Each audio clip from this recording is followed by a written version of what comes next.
საქართველოს ეროვნული გმირი, ისტორიკოსი, არქეოლოგი და საზოგადო მოღვაწე. აკადემიკოსი, პროფესორი, თბილისის სახელმწიფო უნივერსიტეტის ერთ-ერთი დამფუძნებელი. წმიდა ექვთიმე ღვთისკაცი დაიბადა 1863 წლის 3 იანვარს. მეორე ვერსიით 5 ივნისს, სოფელ ლიხაურში, ოზურგეთის მაზრაში, აზნაურ სვიმონ თაყაიშვილის ოჯახში. ექვთიმე თაყაიშვილი საქართველოს ისტორიაში ერთ-ერთი გამორჩეული პიროვნება გახლდათ. არ არის შემთხვევითი, რომ მას საქართველოს მეჭრული თუხუცესში შეარქვეს. ხოლო საქართველოს მართლმადიდებელმა ეკლესიამ იგი წმინდა ნაჩერაცხა და წმინდა ექვთიმე ღვთისკაცი უწოდა. ექვთიმე თაყაიშვილი მრავალფერი პიროვნება გახლდათ. ის საქართველოს საზოგადოებრივი ცხოვრების არაერთ ასპარეზზე მოღვაწეობდა. ექვთიმე თაყაიშვილი როგორც ისტორიკოსი, როგორც არქეოგრაფი, როგორც სიძველეცოდნე, ექვთიმე თაყაიშვილი როგორც პედაგოგი თბილისის სახელმწიფო უნივერსიტეტის ერთ-ერთი დამაარსებელთაგანი, ექვთიმე თაყაიშვილი როგორც პოლიტიკოსი, პოლიტიკური მოღვაწე, საქართველოს დამოუკიდებლობის დროს დამფუძნებელი კრების წევრი. ექვთიმე თაყაიშვილი როგორც და ის სწორედ ამით არის ყველაზე მეტად დასაფასებელი საქართველოსთვის, როგორც საქართველოს ნამდვილი მეჭრული თუხუცესი, საქართველოს ეროვნული სიმდიდრის, ეროვნული განძის განარჩენელი. 1000-გვარად შეიძლება დაიწყო. იმიტომ რომ ნომერ პირველი ჩემის აზრით. მე ტელემაყურებლებს არ მოვახვევ ჩემს აზრს, მაგრამ მივაწვდი ჩემს აზრს. იმათმა როგორც უნდა გასინჯო, რომ თუ ილია არის საქართველოს ღმერთი, ექვთიმე არის ჩემი სამშობლოს სისპეტაკე. ექვთიმეს მაგალითად შეიძლება თქვა სპეტაკი თაყაიშვილი. სპეტაკი ექვთიმე თუ სხვა. სვიმონი რუსეთის ჯარში მსახურობდა. თურქეთის საზღვრის მცველ ერთ-ერთ რაზმს მეთაურობდა მდინარე ჩოლოქზე და სათანადო კორდონის უფროსად იწოდებოდა. ექვთიმეს დედა ნინო თავად გიტელი ნაკაშიძის ასული იყო. ექვთიმეს ჰყავდა და ლისა და ძმები ნიკო და ვარლამი. არ ვიცი რამდენად იცის ქართველმა ერმა წარმომავლობის ამბავი მისი. ჩემთვის ყველაზე გამორჩეული მეფე იყო სოლომონ პირველი. ის ხრესილის ომი გვაქვს მოგებული, ის 100%-იანი მოგებული გვაქვს ის ხრესილის ომი 1757 წელს. 4 დემეტრაძე იყო და დემეტრაძეებს მისცა სოფელი სადემეტრაო უწოდეს და იბრძოდა ვინმე მედროშე თაყა სალუქვარზე. დამთავრდა ომი და თაყა სალუქვარზეს უთხრა იმ ჩემის აზრით, ჩემთვის ყველაზე დიდმა მეფემ ის დიდი რეფორმები ჩაატარა იმან. აკრძალა შვილს გაყიდვა და სხვადასხვა რაღაცა იმაზე ცალკეა სალაპარაკო სოლომონ პირველზე და თაყას უთხრა სალუქვარზეს შენ ამიერიდან სალუქვარზე აღარ ახარო შენ ამიერიდან ხარ ჩემი ტახტის აზნაური თაყაიშვილია და იქიდან მოდის ექვთიმეს გენეალოგია. ესე იგი ჯერ წარმოედგინეთ ექვთიმე ხო თვითონ რა არის ეს სპეტაკი, მაგრამ საიდან მოდის ეს გენები თვითონ ექვთიმეს გენები საიდან მოდის და როგორ მოდის? სრელები მომადგა. მშობლები ექვთიმეს დაბადების შემდეგ მალე გარდაიცვალნენ. დედის დასაფლავების დღეს 3 წლის ექვთიმე სადღაც გაუჩინარდა. მთელი სოფელი პატარას რამდენიმე საათის განმავლობაში დაეძებდა. მიცვალებული აღარავის ახსოვდა. ბოლოს ვიღაცამ იმ ოთახში შეიხედა, სადაც მიცვალებული ესვენა. კუბოში დედასთან ჩახუტებულ ექვთიმეს ეძინა. რამდენიმე დღეში დაიბადა და მამა მოუკვდა. ცოტა ხანში 4 წლის იყო.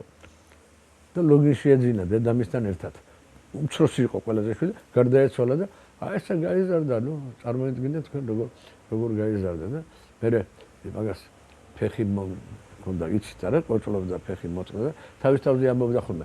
მე რო ეს ცოტა კოჭლი არ ყოფილიყავი, ბანდიტი გამოვიდოდიო, ხუმრობდა ხოლმე თავის თავზე. რა ბანდიტი გამოვიდოდა. ექვთიმე ქუთაისის კლასიკურ გიმნაზიაში სწავლობდა.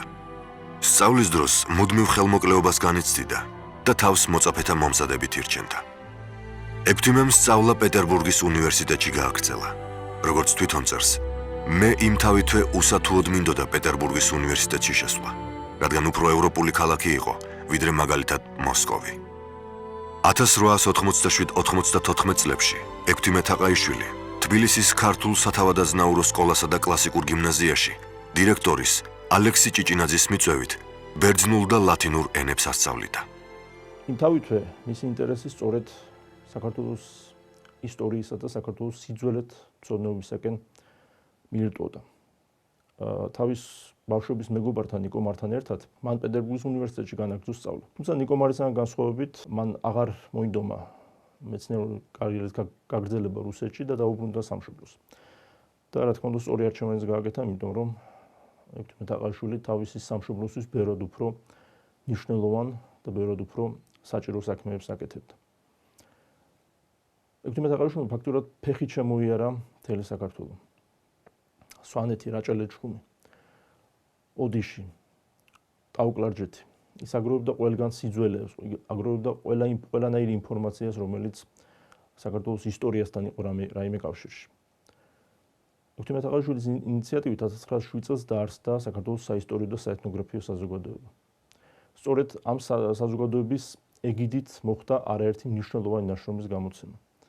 და ის მოპოვებული მასალა, რომელსაც ექვთიმე საქართველოს ყველა კუთხეში ეძებდა, კარდაკარ შეიძლება ითქვას, სწორედ ამ საზოგადოების არქივებში იქნა დავანებული. მრავალი ისტორია უკავშირდება ექვთიმე თაყაიშვილის, აი თუნდაც ქართლის ცხოვრების აღმოჩენის ისტორია, თუნდაც ტაო-კლარჯეთში მართლაც ლეგენდარული მოგზაურობის ისტორია, ის 4-თვიანი ექსპედიცია, რომელიც 1917 წლის ზაფხულში განხორციელდა და ექვთიმე თაყაიშვილს ალღომ უკარნახა, რომ ის ძალიან ხანმოკლე პერიოდი, როცა პირველი მსოფლიო ომის დროს რუსეთის არმიამ მოახერხა ოსმალეთისაგან გათავისუფლება ისტორიული ქართული მიწა-წყლის, ექვთიმე თაყაიშვილმა ეს ხანმოკლე პერიოდი, მაგრამ ძალიან კარგად იცოდა, რომ ფრონტზე შეიძლება ვითარება შეცვლილიყო და შემდგომ ვეღარ მოეხერხებინა ვერავის აქ ფეხის დადგმა და ამიტომ სწორედ ის ხანმოკლე პერიოდი მან გამოიყენა იმისთვის, ის 4-თვიანი პერიოდი, რომ ფაქტურად ქართველ მეცნიერთაგან პირველს შეიძლებოდა ისტორიულ ტაოსში მოგზაურობა და იქაური სიძველეების აღწერა. და უნდა ითქვას, რომ ფაქტურად 90-იან წლებამდე ექვთიმე თაყაიშვილი იყო ერთადერთი აქაური, ესე იგი, აქეთა მხრიდან გულისხმობ ქართველი ისტორიკოსი, რომელმაც ეს მოახერხა. ექვთიმე თაყაიშვილის, როგორც თბილისის სახელმწიფო უნივერსიტეტის პირველი პროფესორის არქეოლოგიის დარგში, დამსახურებაც ასევე ძალიან დიდია ისტორიის და არქეოლოგიის დარგის განვითარების საქმეში. 1888 წელს იგი წერა-კითხვის გამავრცელებელ საზოგადოებაში გამგეობის წევრად შეიყვანეს. პარალელურად გაზეთ ივერიაში ძველ ხელნაწერთა აღწერილობებს აქვეყნებდა. მასწავლებლობის დაწყებიდან 1 წელიწადში ექვთიმე თაყაიშვილმა ისტორიკოსი დიმიტრი ბაქრაძე გაიცნო. ისინი ხშირად ერთად მოგზაურობდნენ საქართველოს სხვადასხვა კუთხეში. ერთად ეძებდნენ, კრებდნენ ძველ ქართულ ხელნაწერებს, სწავლობდნენ და აბინავებდნენ მუზეუმში. უამრავი წიგნია დაწერილი, ძალიან დიდი ინფორმაცია აქვს ჩვენ საზოგადოებას. მიუხედავად ამისა, მისი ბიოგრაფიის ძალიან ბევრი დეტალი ჯერ კიდევ ბოლომდე არ არის გახმაურებული ან გახსნილი. განსაკუთრებით ეს შეეხება მის ემიგრანტულ პერიოდს. მე ხლა საგანგებოდ არ მიმუშავია ექვთიმე თაყაიშვილის ბიოგრაფიაზე, მაგრამ იმის გამო, რომ მიხდებოდა ემიგრაციის ისტორიის შესწავლა, გარდა ამისა ლიტერატურის მუზეუმში მომიწია რამდენიმე ფოტოზე და მასალაზე მუშაობა, აღმოჩნდა, რომ რაღაც დამიგროვდა მასალა და ბედავ იმ დიდი სახელების გვერდით, როგორებიც არიან შალვა ამირანაშვილი, გივი ჟორდანი, რომელიც ჩემი ლექტორი იყო, იოსებ მეგრელაძე, როინ მეტრეველი და სხვანი, რომელსაც შესანიშნავი მონოგრაფიები და წიგნები აქვს დაწერილი, რამდენიმე ეპიზოდი შემოგთავაზოთ ექვთიმე თაყაიშვილის ბიოგრაფიიდან. ერთ-ერთი პირველი ეს გახლავთ, თუ როგორ დაიწყო მან არქეოლოგიაში მუშაობა. სრულიად შემთხვევით დავიწყე ამ თემაზე მუშაობა ლიტერატურის მუზეუმში. არის ასეთი სურათი ილია ჭავჭავაძე და დიმიტრი ბაქრაძე მცხეთის არქეოლოგიურ გათხრებზე. და როდესაც ამ სურათის გაშიფრვა დავიწყეთ, ვინ იყვნენ კიდე გამოსახულები ამ ფოტოებზე აღმოჩნდა, რომ აქ ძალიან ბევრი საინტერესო პიროვნება არის და მათ შორის ექვთიმე თაყაიშვილი. შემდეგ, რა თქმა უნდა, დავინტერესე საიდან აღმოჩნდა ექვთიმე თაყაიშვილი ამ ფოტოზე და მის მოგონებებში და ავტობიოგრაფიულ ჩანაწერებში აღმოვაჩინე ძალიან საინტერესო ისტორია, თუ როგორ უხელმძღვანელა მან მცხეთის, ბაგინეთის არქეოლოგიურ გათხრებს. ეს სხვათა შორის ინფორმაცია შემდეგ ივერიაშიც ვნახე 1898 წლის ივერიაში, როდესაც ბაგინეთში იქ სრულიად შემთხვევით აღმოუჩენია ერთ ბერძენს, სხვათა შორის მისი სახე გვარი არ დაუკარგა შთამომავლობას ილია ჭავჭავაძემ და ოსიფოვი ასეა ცნობილი, აღმოუჩენია რაღაც მარმარილოს ქვები, წარწერებით და შეუწუხებია ქართული საზოგადოება, რომ მიხედეთ იქ რაღაც საინტერესო მასალა არისო და ილია ჭავჭავაძეს მაშინვე მიუმართავს დიმიტრი ბაქრაძისათვის, მაგრამ ვინაიდან დიმიტრი ბაქრაძე იმ პერიოდში დასავლეთ საქართველოში მიდიოდა სამოგზაუროდ და ძველი მასალების შესაგროვებლად, მან დაავალა ამ გათხრების მეთვალყურეობა ახალ ჩამოსულს პეტერბურგიდან ახალ დაბრუნებულ გიმნაზიის მასწავლებელს ექვთიმე თაყაიშვილს. ერთი წლის განმავლობაში ექვთიმე თაყაიშვილი და დიმიტრი ბაქრაძე მოგზაურობდნენ მთელ საქართველოში და აგროვებდნენ ძველ ხელნაწერებს და ხელნაწერ წიგნებს. და სწორედ დიმიტრი ბაქრაძემ დააინტერესა ექვთიმე თაყაიშვილი ამ სიძველეთა შეგროვებით და ვინაიდან ექვთიმე თაყაიშვილსაც ძალიან ცოტა დრო ჰქონდა, ამიტომ მას დამხმარედ აუყვანია პეტერბურგიდან ჩამოსული მათემატიკოსი დავით ქუთათელაძე, რომელიც ნიკომართან ცხოვრობდა იქ და ძალიან დაინტერესებული იყო ქართული სიძველეებით. და აი იმ პერიოდში 2 კვირის განმავლობაში მიმდინარეობდა ეს გათხრები და ძალიან საინტერესო მასალა აღმოჩნდა. შემდეგ მოგვიანებით 30-იან წლებში უკვე უნივერსიტეტისა და აკადემიის ერთობლივი ექსპედიციის შედეგად აღმოჩნდა არაჩვეულებად საინტერესო მასალა, მაგრამ ერთ-ერთი პირველი, როგორც ხედავთ, არქეოლოგის სათავეებთან სწორედ ექვთიმე თაყაიშვილი იდგა. ამ სურათზე სწორედ ძალიან კარგად არის აღბეჭდილი მაშინდელი საზოგადოების ცნობილი წარმომადგენლები, ექვთიმე თაყაიშვილი, ილია ჭავჭავაძე, რომელიც ყოველთვის ცდილობდა შემოეკრიბა გარშემო ეროვნულად განწყობილი ადამიანები, დათიკო ქუთათელაძე, მეეტლე, როგორც ჩანს, რომელთაც აი ეწლით ჩავიდნენ ისინი მცხეთაში, სხვათა შორის ექვთიმე ყოველ 2 დღეში ერთხელ ჩადიოდა მცხეთაში და როგორც თვითონ წერს, დათიკო რაპორტებს მიწერდა ყოველი დღის განმავლობაში, რა გაკეთდა. საზოგადოების წევრი რომ გავხდი, მივიხედე. შევიტყვე, რომ იმ ძვირფას ხელნაწერებს კაცი პატრონი არ ახავდა და ძალაუნებურად მოვკიდე ხელი. დაუწყე პატრონობა. მერე თანდათან გამიტაცა, შემიყვარდა და ვიწყე ზრუნვა დაღუპვისგან მათ გადარჩენაზე. თან ახალსაც ვაგროვებდი. შემოწერულით აღარ ვჯერდებოდი. საზოგადოების ხარჯზე შეძენაც დავიწყე. სხვადასხვა კუთხეში მიმოწერა გავაჩაღე. აგენტები გავიჩინე. იგონებს ექვთიმე თაყაიშვილი. ამ ეპიზოდის შემდეგ ექვთიმე თაყაიშვილი იყო ერთადერთი საქართველოში, ვინც იმ წელს გარდაიცვალა სხვათა შორის დიმიტრი ბაქრაძე, დასავლეთში მოგზაურობის დროს ეტლი გადაუბრუნდა მდინარეში, გაცივდა და ფილტვების ანთებით გარდაიცვალა და პრაქტიკულად ექვთიმე თაყაიშვილიღა დარჩა, რომელიც სწორედ ამ არქეოლოგიურ ექსპედიციებს ატარებდა. ის მონაწილეობას იღებდა არა მარტო საქართველოს ტერიტორიაზე, სვანეთში, სამხრეთ საქართველოში და ცნობილია მისი 3 ექსპედიცია ტაო-კლარჯეთში. გარდა მისის მონაწილეობას იღებდა ვანის გათხრების დროსაც. და ასეთ ისტორიას იხსენებს თვითონ. ძმა მყავდაო გურიაშიო და შემომითვალა ერთხელ ავათვარო და ვნახეო. მე არ მეცალაო და ვერ წავედიო.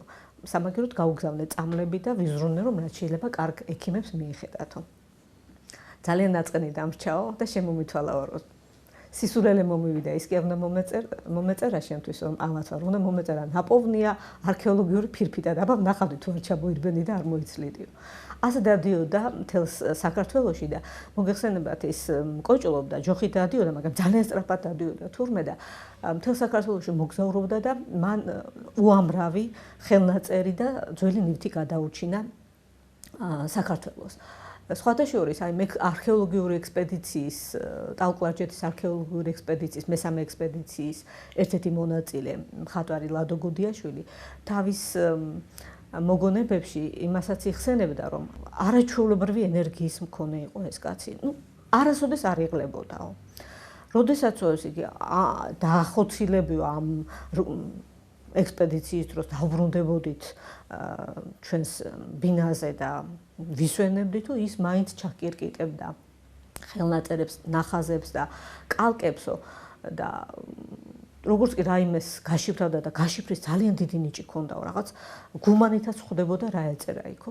მაშინე დროშასავით ააფრიერებდა და შეძახებდა, რომ ახალი აღმოჩენა. და ის რომ მან არაჩვეულებრივი მასალა მოაგრო ამ სამი ექსპედიციით, ყველაფრის გამოცემა რა თქმა უნდა მან საქართველოში ვერ მოასწრო, სამაგიეროდ მან ძალიან ენერგიულად იღვაწა ემიგრაციაში. 1894 წელს ექვთიმე თაყაიშვილმა ილია ჭავჭავაძის რჩევითა და ხელშეწყობით ილიას მეგობრის იურისტ პოლტორაცკის ასულ ნინოზე იქორწინა. ექვთიმე თაყაიშვილი და ილია ჭავჭავაძე უახლოესი მეგობრები და თანამებრძოლნი იყვნენ. 1905 წელს ილია ჭავჭავაძე საქართველოს ეკლესიის ავტოკეფალიის აღდგენისათვის ბრძოლის საქმეს სათავეში სწორედ ექვთიმე თაყაიშვილის დაჟინებული მოთხოვნით ჩაუდგა. ბაშლოვანის ქუჩაზე ცხოვრობდა ვერაზე. ცოლიც ვერელი იყო და ექვთიმეს ცოლიც ვერელი იყო. ოლგინსკაის ქუჩაზე ცხოვრობდნენ პალტარაცკეები. ოჯახის ახლობელი ილია ჭავჭავაძეს. ძალიან უყვარდა ილია ჭავჭავაძეს ექვთიმე თაყაიშვილი. მეტის მეტად უყვარდა და პატივცემდა და ნუ ეხლა ექვთიმესთვის ილია ხო იცით რაც იყო და სიძეთა იყვანა. ერთი საინტერესო თუ რა გითხრათ ილიასთან დაკავშირებით. ნუ ილია ჭავჭავაძეა და კახელია და ხუმრობა უყვართ კახელებს. იუმორის დიდი გრძნობა აქვს. ეხლა გურულებსაც კი არა, გურულებს უყვართ და მოკლედ ყველა კუთხეს თავისი სპეციფიური ისა აქვს ჟანრი და ესეთი და ერთ ჩვენე დღეს ექვთიმე ყובה თუ გაქვს წაკითხული თქვენ. დაიკითხეთ. ერთ ჩვენეროს დღესო ილია მეუნებაო. კაცო თქვენო გურულები მართლა ურიები ხართო? და უსვათ გავხდით სუდათო. რას მეუნება კაცო ილია ჭავჭავაძე და ეს რას მეუნებაო და სუდათ გავხდიო და მომიტრიალდაო ილიაო და მაწვილო რა ფერი დაკარგა შენაო კაცო. აიღეო ფანქარი და ქაღალდიო. ავიღე ფანქარი. დაწერე გურიაო. წაშელე გუო. ამით დამთავრდა ტრაგედია. ექვთიმე თაყაიშვილი იყო საქართველოს ეროვნულ-დემოკრატიული პარტიის ერთ-ერთი ფუძემდებელი. 1919-21 წლებში იგი გახლდათ საქართველოს დემოკრატიული რესპუბლიკის დამფუძნებელი კრების თავმჯდომარის მოადგილე, ანუ საქართველოს პარლამენტის ვიცე-სპიკერი. ასევე ექვთიმე თაყაიშვილის პოლიტიკური საქმიანობა არის აღსანიშნავი, თავისი ძალიან აქტიური და ძალიან ფუნდამენტური და ძალიან შრომატევადი სამეცნიერო საქმიანობის პარალელურად ის ახერხებდა ძალიან საინტერესო პოლიტიკური ცხოვრების აქტიური პოლიტიკური ცხოვრებით ეცხოვრა. კერძოდ ის იყო საქართველოს ეროვნულ-დემოკრატიული პარტიის ერთ-ერთი აქტივისტი, ერთ-ერთი დამაარსებელთაგანი და ის ყველანაირად ცდილობდა თავისი პუბლიცისტური წერილებითაც, თავისი პოლიტიკური საქმიანობით ამ პარტიის აქტივში თავისი სიტყვა, თავისი სათქმელი ეთქვა და შეეტანა. 1918-21 წლებში ის იყო საქართველოს 1919-21 წლებში ის იყო საქართველოს დამფუძნებელი კრების წევრი. მეტიც ის იყო საკუთარი პარტიიდან წარმომადგენელი და ის იყო დამფუძნებელი კრების თავმჯდომარის მოადგილე.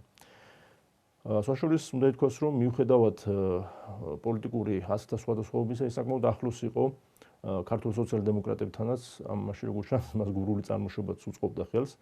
მისი უახლოესი მეგობრები იყვნენ იგივე ნოე ჟორდანია, იგივე ნოე რამიშვილი და სხვები. და სხვათა შორის, სწორედ ამ სიახლოვე, იმიტომ რომ ეროვნულ-დემოკრატების უმრავლესობა კონფრონტაციაში იმყოფებოდა მაშინ და სახელმწიფო პარტიასთან, აი ამ ურთიერთობამ ექვთიმე თაყაიშვილს შეაძლებინა ბევრი სასიკეთო საქმის გაკეთება. ცალკე საუბრის თემა არის, რა თქმა უნდა, ექვთიმე თაყაიშვილის პოლიტიკური მოღვაწეობა. ის ერთ-ერთი დამაარსებელი გახდათ ეროვნულ-დემოკრატიული პარტიის და ამ პარტიის კვოტით ის გავიდა შემდეგ ქართულ პარლამენტში როგორც თავმჯდომარის ამხანაგი. მეორე ამხანაგი გახდა სოციალ-დემოკრატი ალექსანდრე ლომთათიძე, რომლის ვაჟი გოგი ლომთათიძე და მისი მეუღლე ნინო ღოღობერიძე შემდეგ დაბრუნებული საქართველოში დაბრუნებული ექვთიმეს დამხმარეები იყვნენ და გოგი ლომთათიძე ლამის ყოველდღე დადიოდა. სხვათა შორის, როგორც საქართველოს პარლამენტის თავმჯდომარის ამხანაგი, გურამ შარაძის წიგნით ცნობილია, რომ ინიციატორი იყო არა ნოე ჟორდანი და სოციალ-დემოკრატები ამ განძეულის გატანის, არამედ ივანე ჯავახიშვილი. იმიტომ რომ მუზეუმების რაღაც ნაწილი სწორედ უნივერსიტეტის შენობაში იყო თავმოყრილი და როგორც უნივერსიტეტის პროფესორი და როგორც პარლამენტის თავმჯდომარის მოადგილე სწორედ მას თხოვა ივანე ჯავახიშვილმა რომ აი ეს განძეულობა არ დაეტოვებიათ ბოლშევიკებისათვის და თან წაეღო საქართველოსთან წასულ მთავრობას. 1920 წლებში ექვთიმე თაყაიშვილმა საქართველოს სამხრეთ ნაწილში სამგზის იმოგზაურა. პირველი ექსპედიცია 1902 წელს მოეწყო. მეორე ექსპედიცია 1907 წელს მოეწყო. ამ მოგზაურობის დროს ექვთიმე თაყაიშვილმა ინახულა და აღწერა 4 ეკლესია, პარხალი და სხვა მნიშვნელოვანი ძეგლები. ექვთიმე თაყაიშვილი იყო არქეოლოგიური ექსპედიციის ორგანიზატორი ლეჩხუმსა და სვანეთში. მონაწილეობდა ვანის აკროპოლისის გათხრებში. საფუძველი დაუდო ქართული ისტორიოგრაფიას, ქართული ისტორიოგრაფიის ერთ-ერთი საფუძველი კაცმა, რომელიც ერთ-ერთი კუთხე არა გამორჩენილი საქართველოში, ფეხი ვარ დაედგა. არც ერთი კუთხე არა გამორჩენილი, ფეხი ვარ დაედგა. ჯერ როგორ გამოიკვლინა კაცს საქართველოს ისტორია თურქეთში და რო წაიყვანა.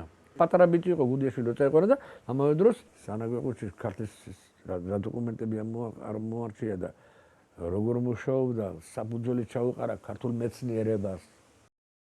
საქართველოს დავიარე და დავინახე თუ რა უზარმაზარი მასალაა განწირული დავიწყებისა და ხშირად დაღუპვისთვისაც.